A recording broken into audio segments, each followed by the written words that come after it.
Hey everyone, and welcome back to Unique Coins Value, the channel where we dig through your pocket change to find hidden treasure. Today, we're taking a deep dive into a coin that every single American has held in their hand, the humble Jefferson nickel. But not just any nickel. We're focusing on the 1972 Jefferson nickel. It's a coin from the height of the disco era, found in countless drawers and jars across the country. The big question we're answering today: is your common 1972 nickel just worth 5 cents, or could it be hiding a secret fortune? Stick around, because the answers might surprise you. So, let's start with the basics. The Jefferson nickel was first introduced in 1938, replacing the Buffalo nickel.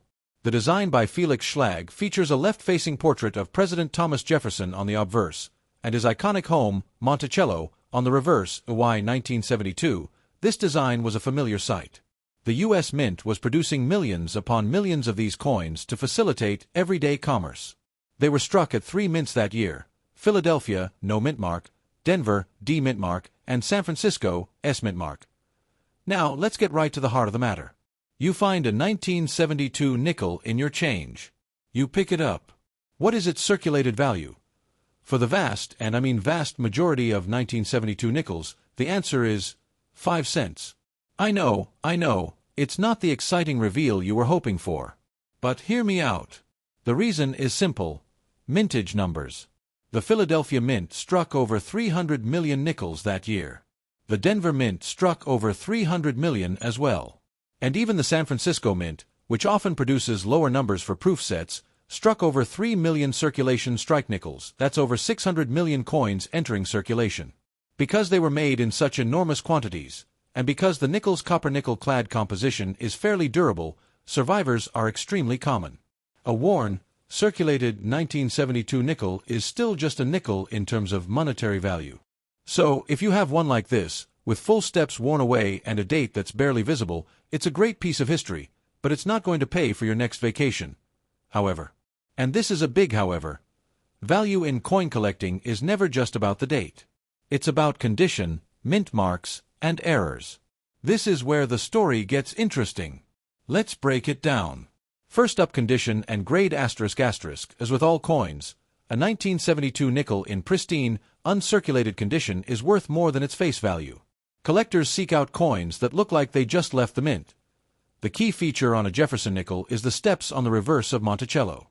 On a heavily circulated coin, these steps blend together into a single, muddy line. But on a high-grade coin, you should be able to see 5 to 6 fully defined steps. Coins that display this clearly are designated as full steps, FS.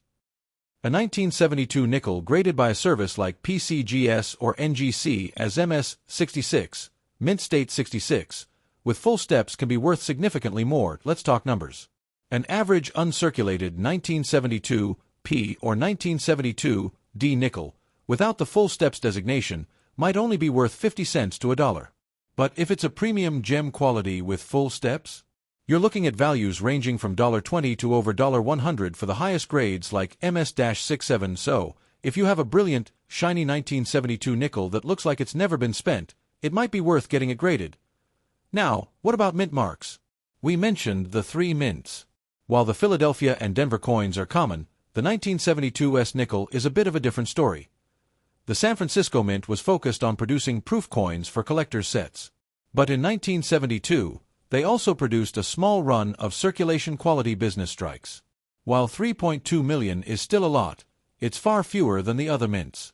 Because of this, an uncirculated 1972 S nickel is actually the most valuable regular strike issue from that year. A gem MS-65 1972 S nickel can bring $10 to $20, and higher grades command even more. But the real crown jewel from San Francisco isn't the circulation strike. It's the proof coin. Proof coins are specially made for collectors using polished planchets and dies. They have a stunning, mirror-like background and frosted design. A standard 1972 S proof nickel, still in its original government packaging, is worth about $2 to $5. But again, condition is everything. A proof coin graded PR 69 or PR 70 deep cameo, meaning incredible contrast between the mirrors and the frost, can be worth $50 or more. Alright, you've been patient.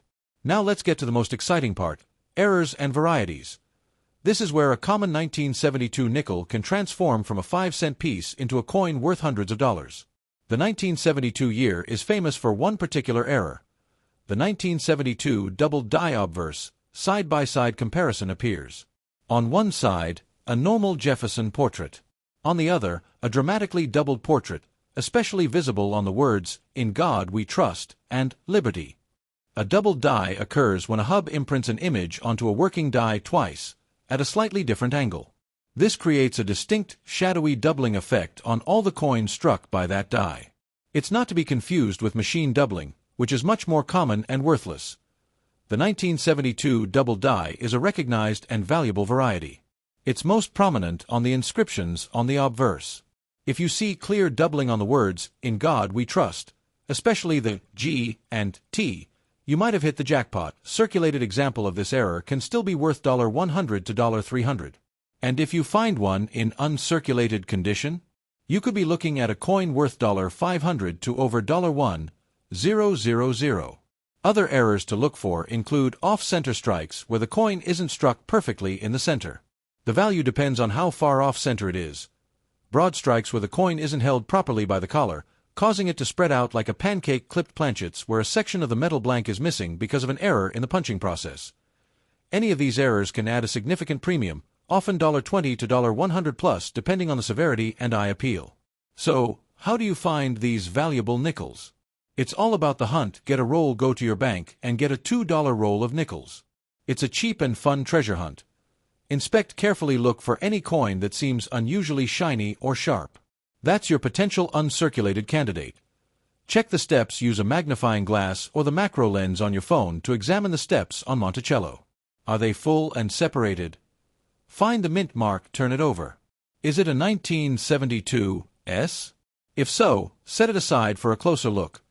Hunt for errors, scrutinize the lettering and date for any signs of doubling. Look for any obvious striking errors. While your average, worn-out 1972 nickel isn't going to make you retire early, the hunt for that one-in-a-million condition or error coin is what makes coin collecting so thrilling.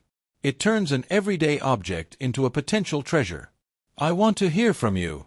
Have you ever found a 1972 double die nickel? Or a gorgeous full steps example? Let me know in the comments below what you found on your coin hunts.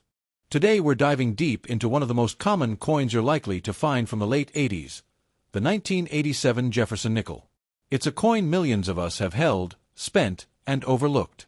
But is it just a common coin, or is there a hidden treasure lurking in your piggy bank?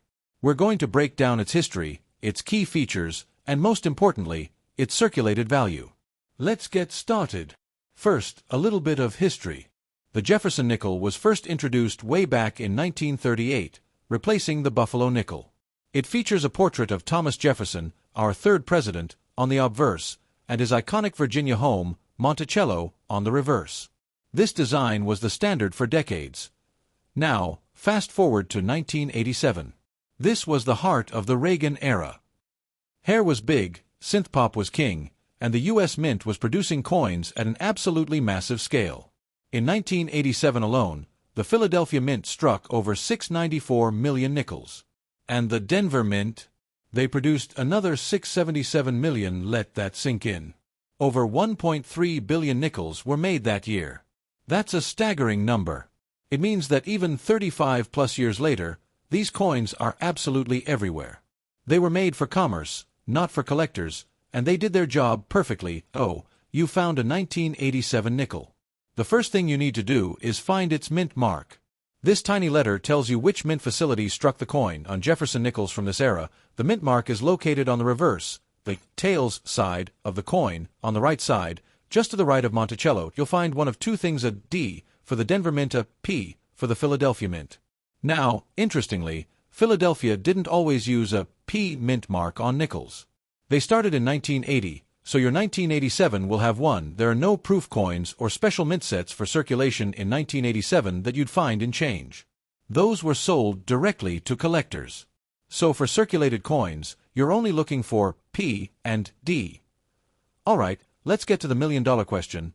Or, well, the 5-cent question. What is your circulated 1987 nickel actually worth? And that's not a bad thing. It's a piece of history you can still spend. But value in coin collecting is all about condition and scarcity.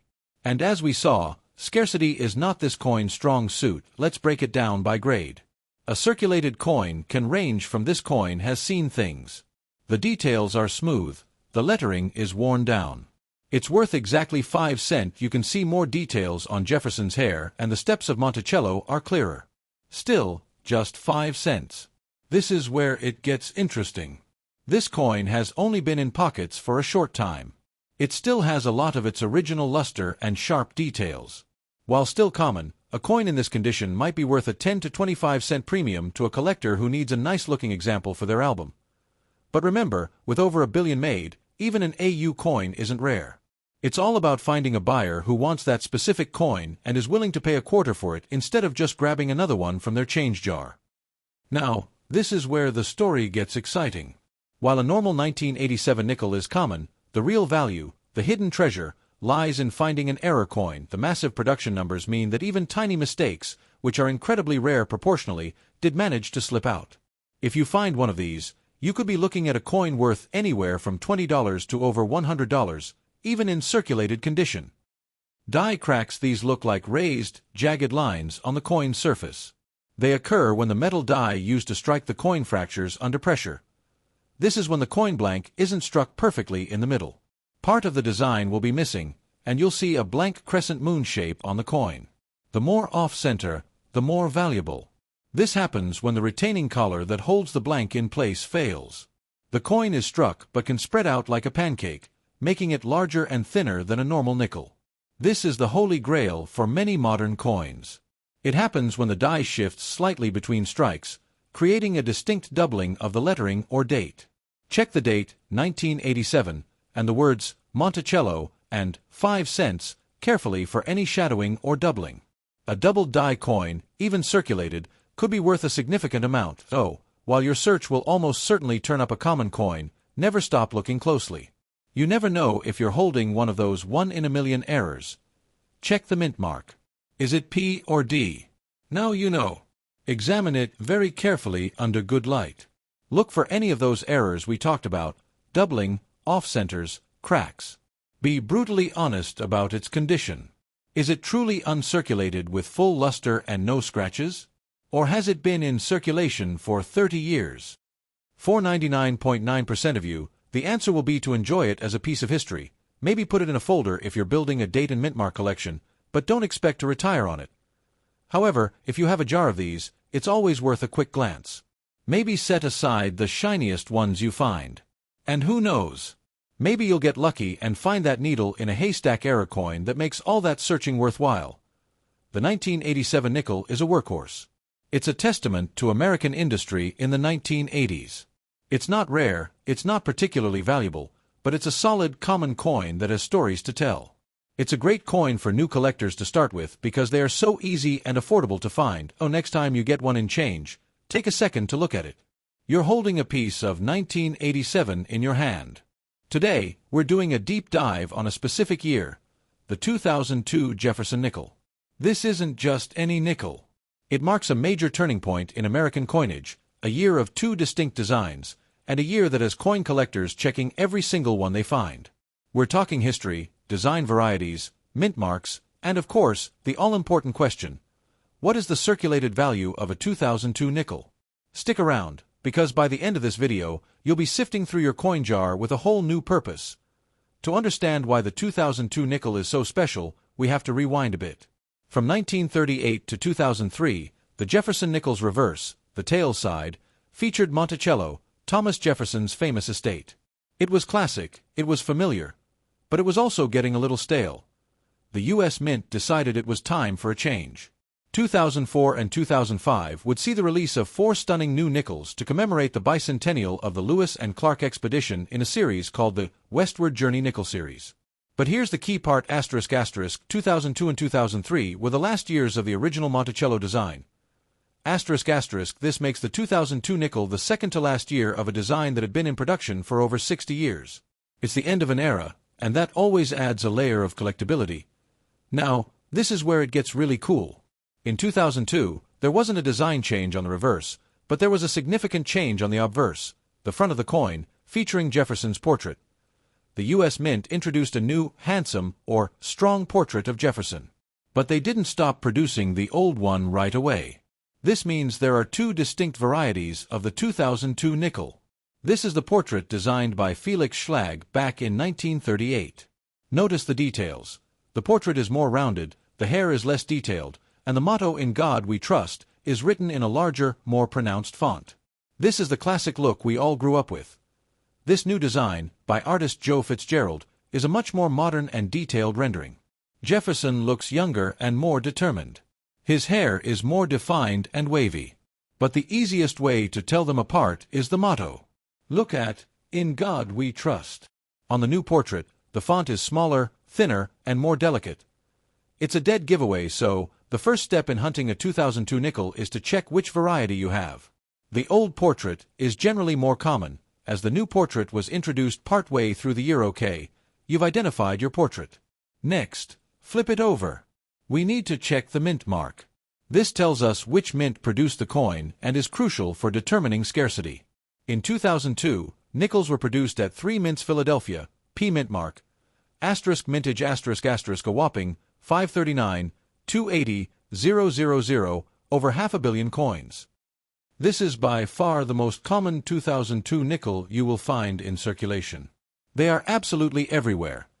The Denver Mint actually produced more nickels than Philadelphia this year. This is also an extremely common coin in circulation. Host pauses for dramatic effect. The San Francisco Mint. This is the big one. The S mint mark does not appear on circulation strike coins. In 2002, the San Francisco Mint only produced nickels for proof sets. These are special coins with a mirror-like finish, struck for collectors. You will almost never find a 2002 S nickel in your everyday change.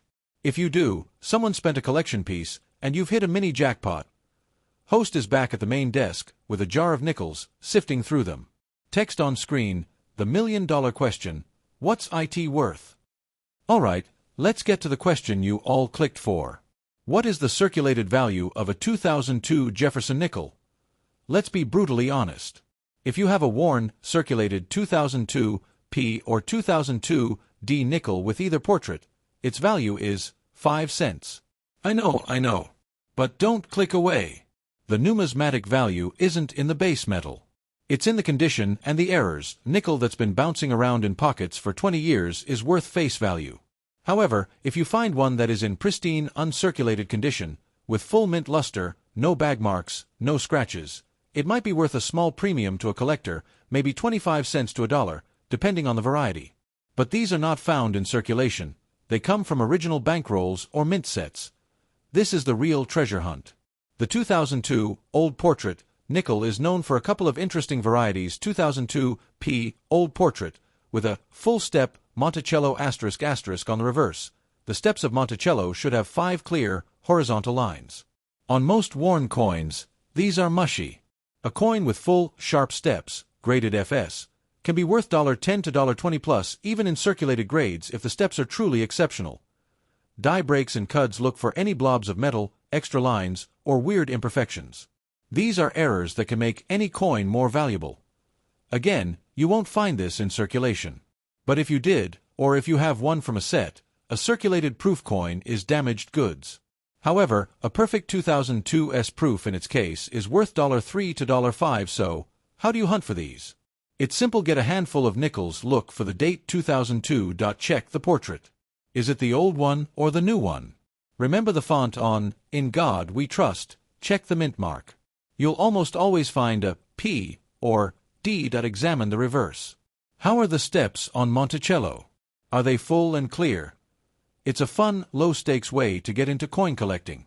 While you're unlikely to retire on a 2002 nickel, finding the scarcer new portrait in great condition or one with full steps is a fantastic feeling. It connects you to a pivotal year in U.S. mint history.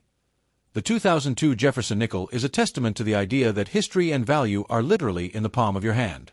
It's a common coin with an uncommon story, so what do you think? Have you found any 2002 nickels with a new portrait?